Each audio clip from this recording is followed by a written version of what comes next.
The distance between us. I'm sitting in the nursery, the soft glow of a nightlight casting shadows across the crib where our daughter Ellie sleeps. Her tiny chest rises and falls, oblivious to the fact that her parents' world just crumbled. It's been hours since Anna told me she's done, that our 10-year relationship is over because we're on different paths and share no common ground anymore. At 27, I feel I've been hit by a freight train, my heart shattered by the woman I've loved since I was 17. We've been through everything, betrayal, a premature birth, buying an apartment together, and I thought we were stronger for it. But now I'm left with an empty apartment, a toddler who depends on me, and an emotional dependence on Anna that's eating me alive. The pain is unbearable, but beneath it, a spark of anger flickers, not enough to lash out, but enough to make me want her to see the wreckage she's left behind.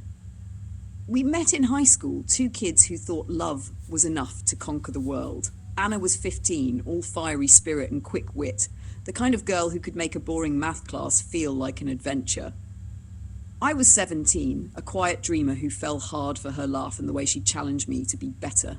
We started dating, and for years we were inseparable, sneaking out to stargaze, planning our future over cheap diner coffee, weathering the ups and downs of young love. There were fights, sure, but we always came back to each other, promising forever. 5 years ago, I almost lost her.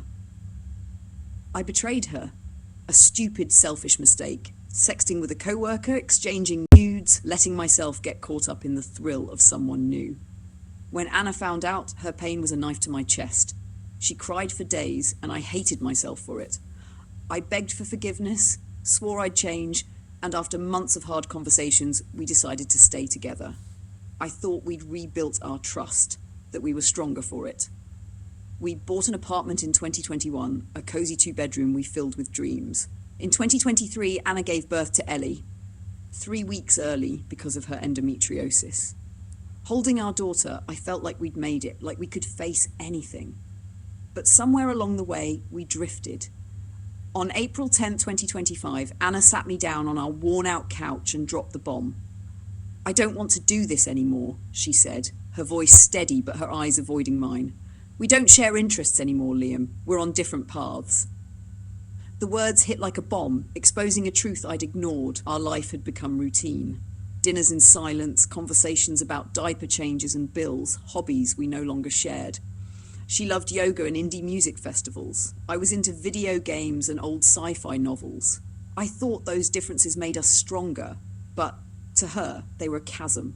I begged her to try, promising to change, to dive into her world without faking it. For 2 weeks, I gave it everything, cooking her favorite meals, suggesting yoga classes together, even buying tickets to a band she loved. We shared moments, tender gestures, intimacy that felt like old times.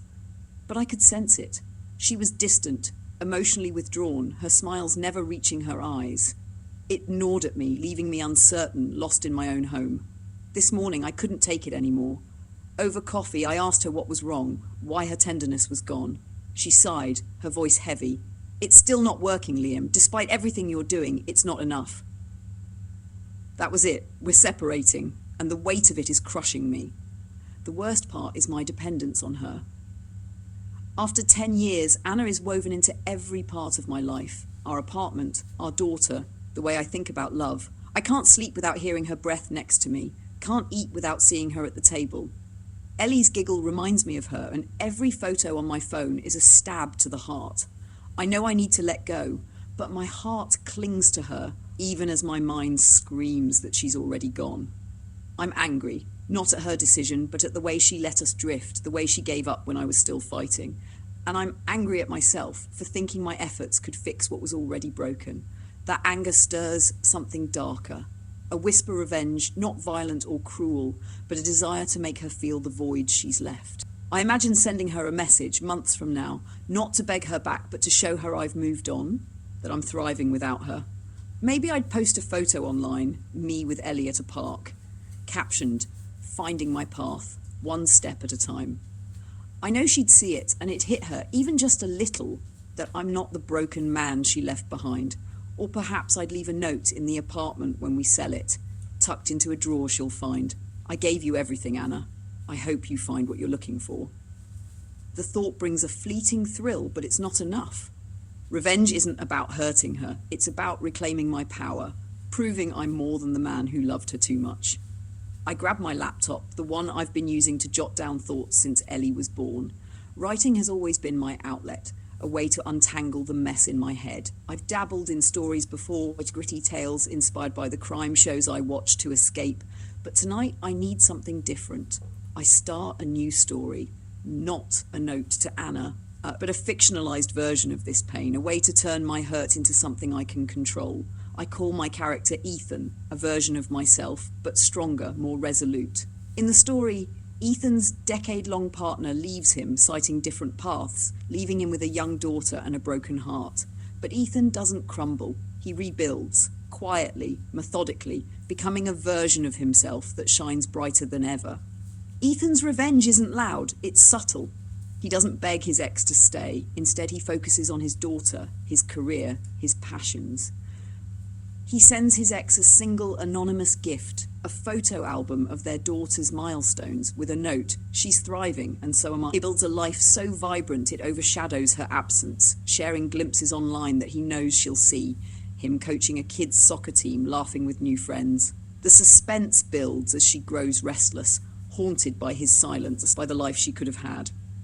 She tries to reach out, but Ethan's moved on, his number changed, his heart no longer hers to break. He doesn't destroy her, he lets her own regret do the work, watching from a distance as her new path feels emptier than she expected. I pause, my fingers hovering over the keyboard. Is this too much? Am I writing a fantasy to escape my own dependence? Maybe, but it feels good, like I'm reclaiming a piece of myself. I keep writing, the story growing richer, more intricate. Ethan's ex starts noticing cracks in her new life, the freedom she craved feeling hollow, replaced by the weight of what she left behind. My screen fills, each word a release for my anger, my disappointment, my need to be seen. Hours pass. Ellie's soft snores are the only sound in the apartment. I close the laptop, exhausted but lighter. Writing Ethan's story isn't just catharsis. It's a mirror showing me I'm stronger than I feel right now. I don't need to send Anna that message or post that photo. My revenge is in my resilience, in building a life for me and Ellie that proves I'm enough without her. I glanced at the couch where we sat for that final talk. Tomorrow I'll rearrange the furniture, make this space mine again. Healing will take time. Trust is fragile, and Anna's betrayal, both 5 years ago and now, has left scars I'm still learning to live with. My dependence on her is a chain I need to break, link by link. Dating again feels impossible. The thought of loving someone new is a risk I can't face yet. But as I look at Ellie, sleeping peacefully and around the apartment, the toys I've organised, the books I've read, the life I'm still building, I see proof of my strength. I survived her cheating, Ellie's early birth, this breakup. I'll survive this. One day I'll write a new story, one where love is mutual, where my heart isn't a casualty. For now, I'll focus on me and Ellie. I'll call my friend Mike, let him drag me to a park or a bar, something to remind me I'm not alone. I'll keep writing, keep working, keep growing. And if a part of me still imagines Anna seeing me thrive someday, realising what she lost, feeling the sting of her own choice, well, that's just human. I'm not perfect, and I don't need to be. I'm Liam, and I'm enough.